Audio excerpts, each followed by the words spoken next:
So in this video I thought it'd be kind of interesting to take a quick look at the design evolution of some modern controllers, and more specifically taking a look at the Sega and Microsoft products. And in my opinion, those controllers share a very strong family resemblance from one generation to the next. And to me it's kind of interesting to see how they've taken features from the previous generation and taken them onto the next generation, and then added some features as well on top of it to improve the overall design. So what I'll be doing is I'll be taking a look at the Master System controller and seeing how we've gone from there all the way up to the current generation 360 controller. So lots of people talk about the similarities between the Dreamcast controller and the 360 controller here, and to be fair, they do share a lot of design characteristics with one another. Obviously they've got a similar colour scheme, they've got a very similar button layout. The Dreamcast doesn't have the extra analog stick, but they are very similar all the same. They've got a similar shape, and they actually feel quite similar as well. If you've ever played with a Dreamcast controller, you'll know that they're quite similar in feel to the 360 controller. But to me there's something missing in between. There's a kind of a missing link between the 360 and the Dreamcast. And there's also what came before the Dreamcast as well. So what I'm going to do is take a quick look at how we've gone from one generation to the next, and what features have been added and taken away. So to start off, we'll take a look at the Master System and the Mega Drive controller, or Genesis controller depending on where you live.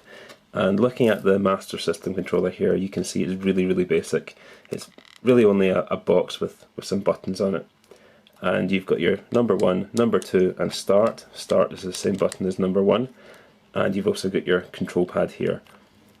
And the control pad on the Master System is a floating control pad.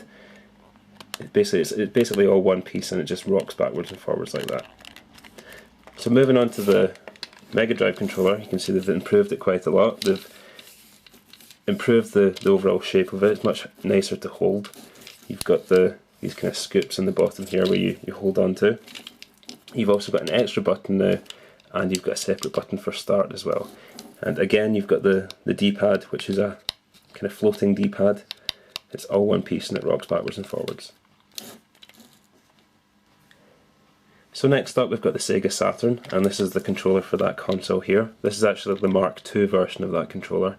The Mark I version was just a wee bit chunkier, but overall it was the same kind of design. So first thing you'll notice here, we've now got 6 buttons instead of just the 3 from the Mega Drive.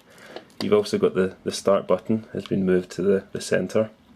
The D-pad is pretty much identical, it's still the floating D-pad design there, and we've also now got some shoulder buttons as well. The grip on the controller underneath has also changed slightly, so these are a bit more pronounced, a wee bit more substantial to hold on to. But overall, not really a huge leap forward in overall design, only really a few extra buttons have been added.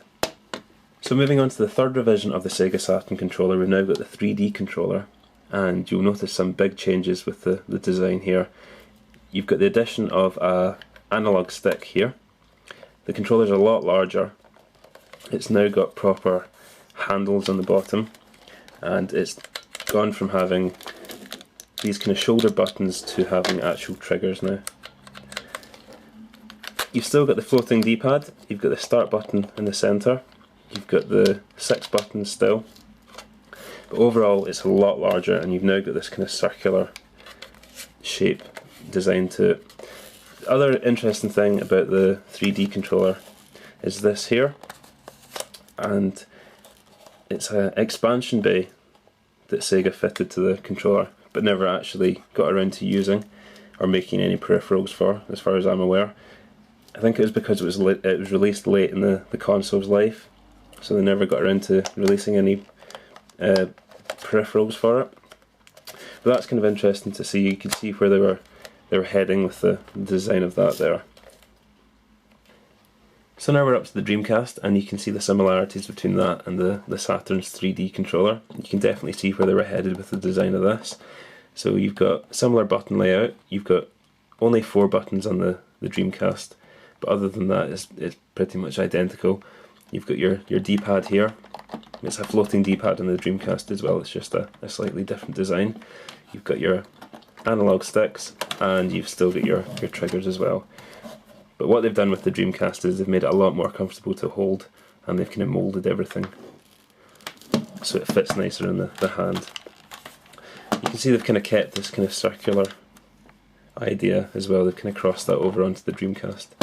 And now, where we had the expansion port before on the Saturn, we now have two proper expansion ports on the Dreamcast, and those are for your VMU and your rumble pack or your microphone. So next up we've got the original Xbox controller, and this is kind of what I consider to be the missing link between the Dreamcast and the 360. And there's a couple of different reasons for that. The main one is the expansion ports that are on the controllers themselves. You can see the Dreamcast had two, as did the original Xbox. And those were used for a couple of different things. With the Dreamcast, they were used for your memory unit. So you just plug that in there, like so. Or it could be used for a rumble pack to give you rumble in-game, or a microphone like this thing here, and that's for using for playing online or games that supported the microphone. So with the original Xbox you had a similar setup where you could plug in your memory card into the controller, or for playing online you also had a microphone as well, like this. So those were similar to the Dreamcast, but the Xbox had the added advantage of having a built-in rumble feature. So other than the expansion ports, the Xbox also shared some other design characteristics with the Dreamcast controller, and the main one being the button layout. So the button layout is very similar in the fact you've got your analog stick here, your D-pad, which again is a floating D-pad. You've got your 4 coloured buttons here, and you've also got your triggers on the underside as well. And those were kind of moulded quite similar to the Dreamcast.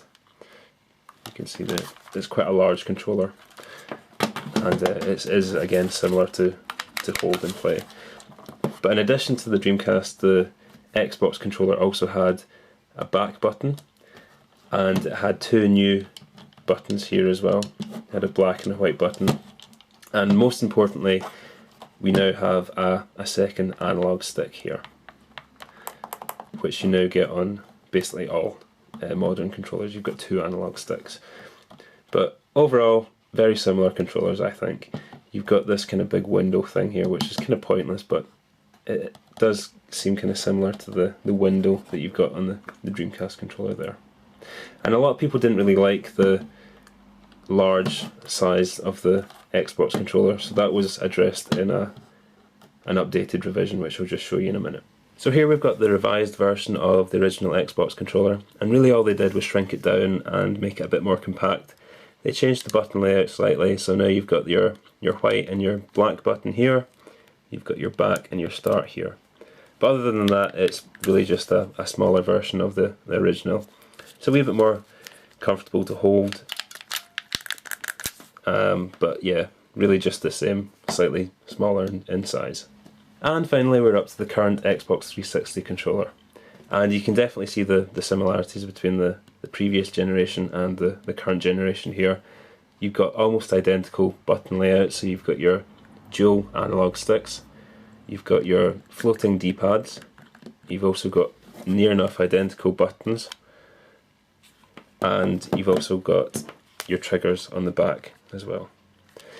But the 360 has some additions, so you've now got a guide button, you've got your LEDs as well to tell you what player you are, you've got your back and your start button, they're still there but they've been moved up to the centre. And unlike the original Xbox where you've got your black and your white buttons, you've now got some bumper buttons or shoulder buttons here. And obviously we now don't have a wire because the controller is wireless. We've now got a battery pack instead of an expansion pack. We do have an expansion bay here for charging the controller and also syncing it with the console, and we still retain the use of a microphone as well. So that was my quick overview of the design evolution of how we've gone from this to this, and I think it'll be really interesting to see where they take it from here and what kind of designs and features we get in future generations of console and controller. But for now, thanks for watching, and I'll catch you again soon.